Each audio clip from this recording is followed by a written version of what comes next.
YouTube channel अद्भुत कहानी star पर उपस्थित समस्त श्रोताओं का, भक्तों का और सब्सक्राइबर बंधुओं का एक बार फिर से स्वागत और हार्दिक अभिनंदन है। श्रोताओं, जैसा कि आप जानते हैं, हमारी कहानी चल रही थी नल पुराण इतिहास में से और उसके 47 एपिसोड मैं आपकी सेवा में प्रसारित कर चुका था और आज 48वां एपिसोड आपकी सेवा में लेकर के उपस्थित हूं। परंतु श्रोताओं, हमने एक कमेंट चुना है इससे पहले। देखिए श्रोताओं, कमेंट है हमारे एक महान सब्सक्राइबर, परम भक्त सब्सक्राइबर बबलू ठाकुर जी का। उन्होंने अपना एड्रेस नहीं लिखा है और वो लिखते हैं, गुरुजी सादर प्रणाम।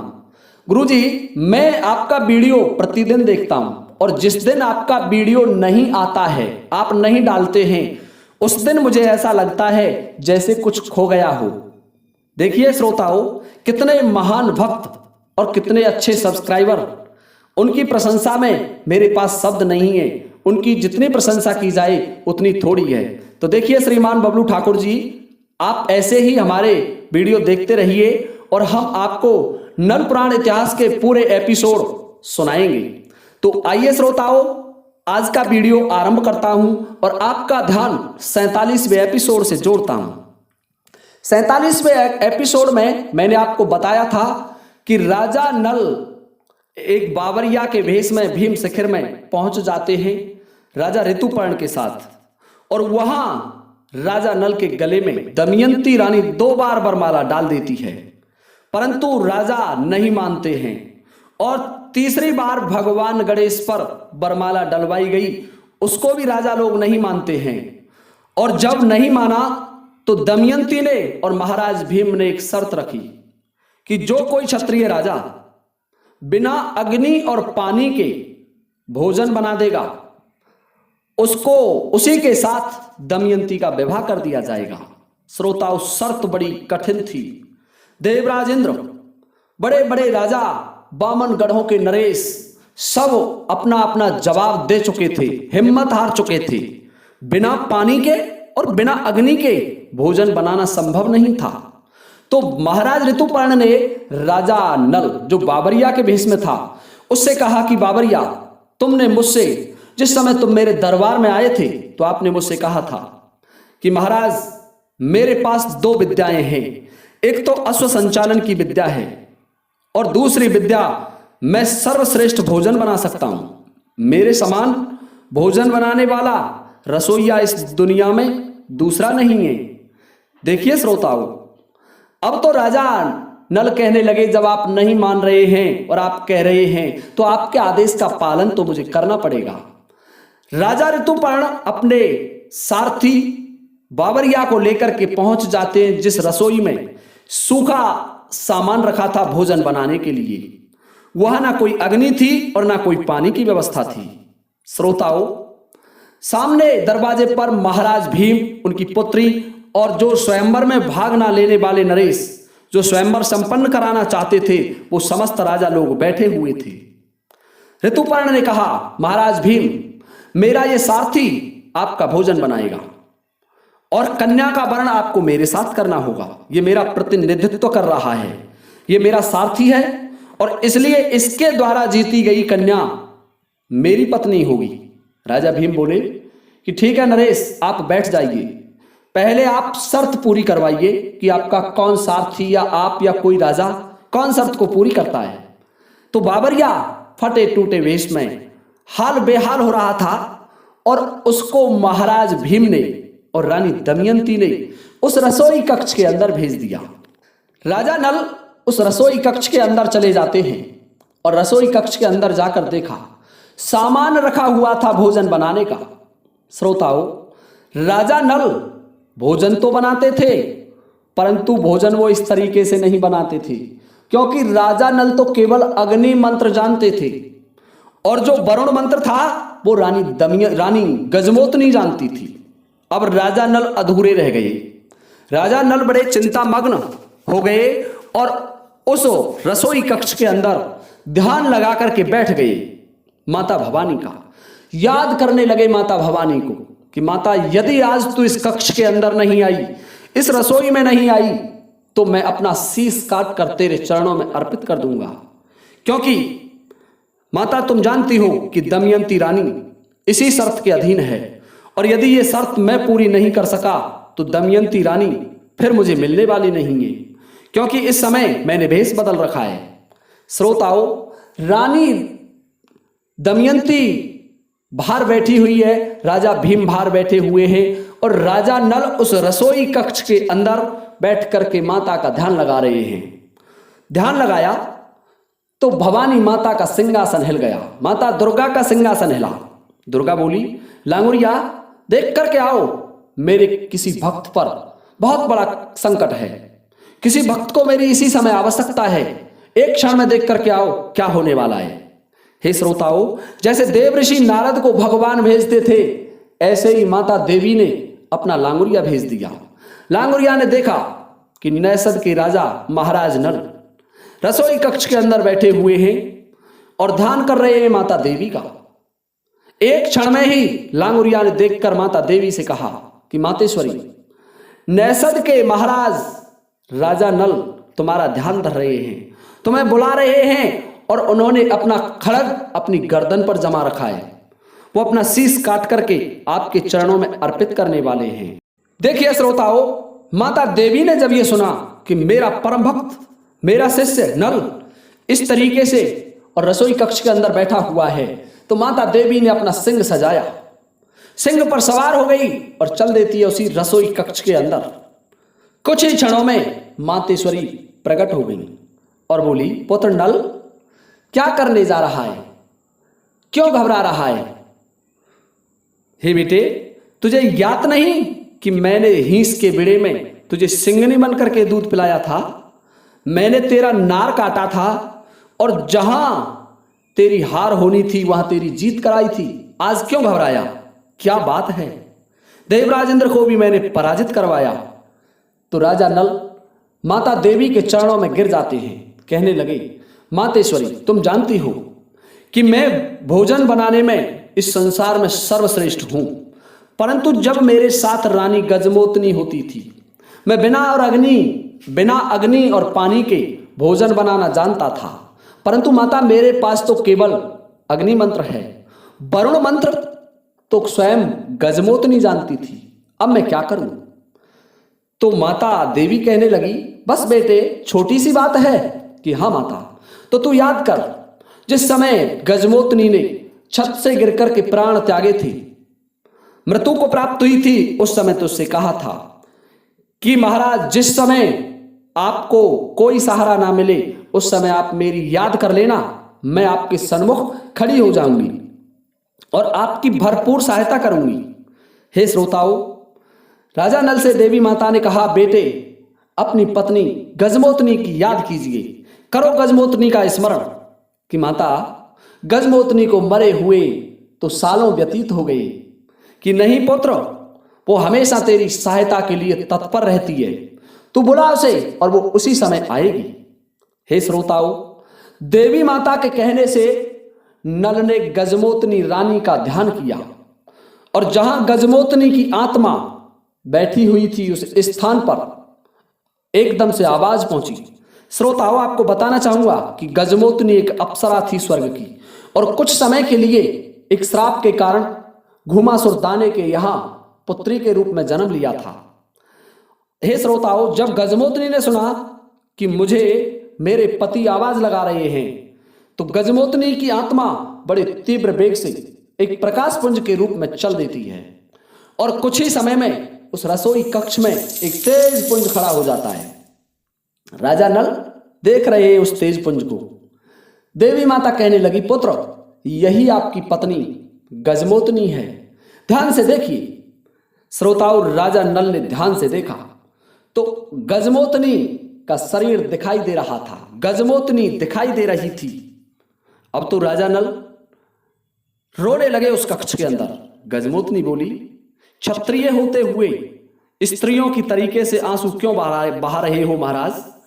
क्या विपत्ति आ गई ऐसी कि रानी क्या बताऊं, जिस दिन से तेरी मृत्यु हुई है उस दिन से संकटों ने मुझे घेर लिया है। मुझ पर शनि का प्रकोप चल रहा है, कलयुग का प्रकोप चल रहा है। हे रानी, अब क्या करूं? रानी दमयंती भी मेरे हाथों से निकलने वाली है। इस राजा की शर्त है कि जो कोई बिना अग्नि और पानी के भोजन बना देगा उसी के साथ दमयंती का विवाह किया जाएगा, अन्यथा दमयंती का विवाह देवराज इंद्र के साथ कर दिया जाएगा। देखिए श्रोताओं, अब तो राजा नल की बात सुनकर के गजमोतनी कहने लगी कि महाराज, वैसे मुझे आपकी मदद नहीं करनी चाहिए, पर जब सवाल नरवरगढ़ की नाक का है, सवाल नरवरगढ़ के राजाओं का है, तो मैं आपकी मदद करती हूं। महाराज, देवराज इंद्र तो क्या, इस दुनिया की कोई भी शक्ति आपसे दमयंती को नहीं छीन सकती। कि रानी, पहले तू मुझे भोजन बनवा, मेरे भोजन की व्यवस्था कर। यहां ना पानी है और ना अग्नि है, अब भोजन कैसे बनाऊं? कि महाराज, तुम जानते हैं मेरे इस समय शरीर नहीं है, मेरा आभासी शरीर है, परंतु मंत्र उच्चारण में भली प्रकार से कर सकती हूं। मैं वरुण मंत्र का जाप करती हूं, और जब मैं वरुण मंत्र का जाप करूंगी तो तुम्हें पानी की व्यवस्था हो जाएगी। किसी को यह पता नहीं चलेगा बाहर की इस कक्ष में पानी कहां से आया। और तुम अग्नि मंत्र जानते हो, अग्नि का तेज आ जाएगा और अग्नि के तेज से तुम्हारा भोजन बन जाएगा। श्रोताओं, रानी गजमोतनी ने वरुण मंत्र का जाप किया, और जैसे ही वरुण मंत्र को अभिमंत्रित किया तो पानी की व्यवस्था हो जाती है, और राजा नल ने आराम से अपने भोजन को तैयार कर लिया। और अग्नि मंत्र का जाप किया तो अग्नि की तेज से भोजन पककर तैयार हो गया। अब बिना अग्नि और पानी के भोजन बन जाता है। वह अग्नि मौजूद नहीं थी, अग्नि मंत्र का उपयोग किया, और पानी मौजूद नहीं था, वरुण मंत्र का उपयोग किया, और दोनों मंत्रों के प्रभाव से, अग्नि मंत्र और वरुण मंत्र के प्रभाव से महाराज नल ने भोजन बना दिया। भोजन बनाने के बाद राजा नल से रानी गजमोतनी कहने लगी कि राजन, तुमने मेरे साथ अच्छा नहीं किया, तुम बेकौली नरेश हो, परंतु मुझे मदद करनी थी, मैं जा रही हूं अपने लोक के लिए। रानी गजमोतनी अंतर्ध्यान हो जाती है और देवी माता नल से कहकर कि पुत्र जाओ, दमयंती तुम्हारे साथ रहेगी, मरते दम तक तुझसे कोई नहीं छीन सकता दमयंती को। ये भोजन लेकर के बाहर निकलो। देवी माता अंतर्ध्यान हो गई और राजा नल उस भोजन के थाल को लेकर के बाहर आ जाते हैं। हे श्रोताओं, और ला करके महाराज भीम को भोजन दे दिया कि लीजिए महाराज, ये भोजन मैंने बिना अग्नि और पानी के बनाया है, आप अपने रसोई कक्ष में देख सकते हैं। हे श्रोताओं, अब तो समस्त राजा देखने लगे कि ये बाबरिया बड़ा विद्याओं में निपुण है, ये क्या कारण है कि ये इतनी विद्याएं जानता है। ऋतुपर्ण कहने लगी कि महाराज भीम, शर्त के अनुसार आपको अपनी पुत्री का विवाह मेरे साथ करना होगा। हे श्रोताओं, देवराज इंद्र कहने लगे कि महाराज ऋतुपर्ण, तुम कौन होते हो? यदि ये तुम्हारा सारथी है तो राजाओं का महाराज तो मैं हूं देवताओं का राजा। ये रानी दमयंती मेरा वर्ण करेगी, मुझे मिलनी चाहिए। हे श्रोताओं, तब महाराज भीम कहने लगे कि ना तो महाराज ऋतुपर्ण आपको दमयंती दी जाएगी और ना देवराज इंद्र आपको दमयंती दी जाएगी। जिसने भोजन बनाया है शर्त के अनुसार दमयंती उसी की रहेगी। अब तो राजा लोग क्रोधित हो गए कि कायर भीम, तूने हम राजाओं का अपमान किया है और एक भिखमंगे, एक कंगले को तुमने प्रतियोगिता में भाग लेने का अधिकार कैसे दे दिया कि वो राजाओं के स्वयंवर में हिस्सा ले। इसलिए समस्त राजा मिलकर के इस नरेश का नाश कर देते हैं और दमयंती को बलपूर्वक ले जाते हैं। देखिए श्रोता, तब तो राजा नल का क्रोध जाग उठा, कहने लगा, कायरो दमयंती को ले जाने की बात तो दूर, तुम ऊपर को दृष्टि उठाकर भी नहीं देख सकते, और यदि तुमने दृष्टि उठाने का दुस्साहस किया तो इसी समय यमलोक को पहुंच जाओगे। देखिए श्रोताओं, देवराज इंद्र वज्र को लेकर के वज्र संधान करता है कि बाबरिया, जब तुझ जैसे भिखमंगे ही हम पर हथियार चलाना आरंभ कर देंगे तो ये राजा लोग तो हमें स्वर्ग से ही भगा देंगे। आइए मैदान में। श्रोताओं, दोनों में युद्ध ठन जाता है। नल ने ध्यान किया अपनी माता भवानी का कि माता, मेरे पास मेरे 7 धार का खड्ग नहीं है, मेरे पास मेरा वीर वरण घोड़ा नहीं है। हे श्रोताओं, देवी माता ने राजा नल को एक तेगा दे दिया कि पुत्र ले, अक्षय तेग है, और ये तेग देव दानव मानव सब पर भारी पड़ती है। इस तेग से आज तक कोई योद्धा हारा नहीं है। देवराज इंद्र को श्रोताओं कुछ ही क्षणों में महाराज नल ने धराशायी कर दिया। भगदड़ मच जाती है। उस स्वयंवर मंडप में खून ही खून हो जाता है। राजाओं की तलवारें चमक रही हैं। एक से बढ़कर के एक क्षत्रिय योद्धा राजा भीम और महाराज नल से युद्ध कर रहे हैं, परंतु राजा नल के सामने कोई भी नरेश नहीं टिक पाया। समस्त राजाओं को कुछ ही समय में महाराज नल ने पराजित कर दिया। जब राजा पराजित हो गए तो कहने लगे कि हम ये जानना चाहते हैं महाराज भीम कि ये आपके साथ जो योद्धा है ये बाबरिया के भेष में, ये कोई बाबरिया नहीं है, ये कौन है? हे श्रोताओं, राजा करकोटक नाग ने 2 वस्त्र दिए थे कि जब आपको अपनी पहचान दिखानी हो तो आप इन वस्त्रों को धारण करें और आप वही राजा नल बन जाएंगे। राजा नल ने श्रोताओं वो वस्त्र धारण किए और उनका वो काला स्वरूप समाप्त हो गया और वही दिव्य चमकता हुआ तेज दमदमाता हुआ चेहरा और नैसद नरेश राजा नल सबको दिखाई देने लगे, जैसे घी के आवरण में अग्नि दिखाई देती है। हे श्रोताओं, नल को देख करके देवराज इंद्र चले जाते हैं स्वर्ग को, अपने अमरावती को। समस्त राजागण भी अपने अपने राज्यों को चले जाते हैं और इधर नल का और दमयंती का मधुर मिलन होता है। राजा नल को दमयंती मिल जाती है और दमयंती को उनका पति राजा नल मिल जाता है। श्रोताओं, महाराज ऋतुपर्ण राजा नल को प्रणाम करने लगे, कहने लगे कि महाराज नल, मैं आपको पहचान ना सका। मैं तो आपको केवल बाबरिया समझ रहा था, परंतु ये अवश्य जानता था कि इतनी विद्याएं किसी साधारण पुरुष में नहीं हो सकती। हे महाराज, आपसे मैं क्षमा मांगता हूं और आप मेरे साथ अयोध्या के लिए चलिए। श्रोताओं, नल कहने लगे कि महाराज ऋतुपर्ण, हम आपके यहां रहे, आपके यहां हमने अपना समय गुजारा, इसके लिए हम आपके बहुत आभारी हैं और आपका धन्यवाद करते हैं।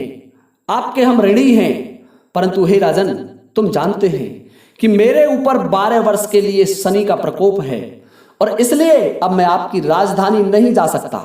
मुझे मेरी रानी के साथ किसी ऐसे स्थान पर जाना होगा जहां हमारी विपत्ति कट जाए। हे श्रोताओं, ऋतुपर्ण महाराज नल से विदा होकर के सम्मान सहित भीम शिखर से चल देते हैं अयोध्या के लिए। ऋतुपर्ण भी आ जाते हैं और महाराज नल और दमयंती भीम शिखर में रह जाते हैं। श्रोताओं, राजा भीम ने अपने दामाद नल को नवीन वस्त्र पहनाए, राजसी वस्त्र धारण कराए। राजा नल अपने पूर्ववत वेश में आ गए। अब देखिए श्रोताओं, राजा नल वहां 3 दिन तक रहे स्वयंवर के बाद, और चौथे दिन तो शनिदेव का प्रकोप फिर राजा नल पर हावी होने लग गया।